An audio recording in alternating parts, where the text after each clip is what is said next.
Snowflakes are beautiful. But what happens to a snowflake in the desert? It melts. Self-centered and coddled generations, the millennials and the older Gen Z, expected to step into a world of unlimited encouragement and affirmation.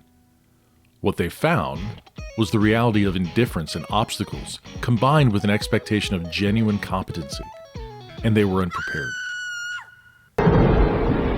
Welcome to the desert of the real. There are some explanations for this lack of preparedness. In Generation Me, the author explores the damage that self-esteem culture in the schools did to kids, basically telling them to feel good about themselves apart from any ability or achievement. And in The Coddling of the American Mind, the authors explore how safetyism has made kids psychologically fragile. While both books get at some of the important effects that these trends have had on culture, I'd like to explore a deeper potential cause: the feminization of culture. Key, what do you mean? Like all sociological or psychological analyses, causes and effects are not singular but complex. The goal here is to isolate a major underlying cause for the effects that we see in culture. Self-esteem culture and safetyism have a more generic feminine value to them. Take a hypothetical example. A teenage boy wants to play football. The mom's main value is his safety. The dad's main values are that he learns to compete, the joy of victory and the agony of defeat. Namely, the masculine values are for adventure, for testing one's limits, and the pursuit of genuine achievement despite the pain or risk of injury. It is impossible to go on a hero's journey while safe in your mother's arms. Self-esteem culture and safetyism are not just feminine values, but more specifically, maternal. As one philosopher says, "A mother's love for her children is unconditional. Maternal love does not have to be earned, and there is nothing anyone can do to lose it. A father, on the other hand, tends to set conditions. His love must be earned. A mature person's love should contain both elements, the maternal and the paternal. Something unconditional and something demanding." Something unconditional and something demanding. What has been called a woke mind virus is actually the ill-considered attempt to change the real world into what we'll call the maternal millennial world. A maternal millennial world is unconditionally accepting and safe on the one hand, sets no standards for behavior or excellence, and has the child's positive sense of self as the highest value. It is this approach to life and culture that has helped turn American youth into fragile narcissists. Like waking from a dream, the maternal millennial view is increasingly rejected as false, stupid, oppressive, and dangerous by those of us who live in the real world. The maternal millennial wrath also has a feminine tinge to it, because the assumption seems to be that I am indignant, so anything is excusable. Masculine values include admitting when you're wrong, even when overcome by, say, rage, and that rage results in wrongdoing. The assumption is that one is responsible for his actions, and high emotions do not change the standards of justice. But maternal millennial values, on the other hand, seem to assume that rage is an excuse for bad behavior.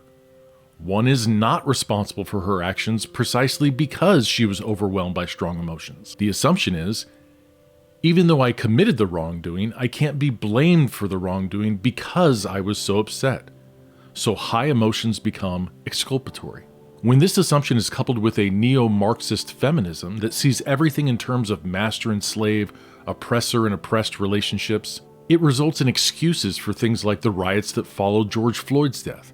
The community was so enraged that murder and mayhem are excused. Similarly, a woke reaction to the Hamas atrocities of October 7th, rape and infanticide are perfectly excusable because there was oppression that resulted in indignation, which excuses atrocious behavior.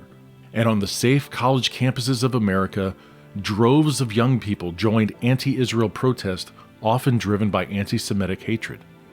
All excusable because everyone is very, very angry at the unjust things that are happening in the world. Part of the way back to sanity is to accept a more masculine view of the world. As a parallel to feminism, we'll call this masculinism. Masculinism is in part what Donald Trump offered the nation. He came to dad the country. Dad here used as a verb, meaning to guide and discipline with strength and wisdom, or if not wisdom, at least common sense, and to impose order and justice on things. Masculinism deals with the world as it is, where there are no solutions but only trade-offs. Not an artificial, idealized version of the world where everyone gets whatever they want simply because they want it. That's childish.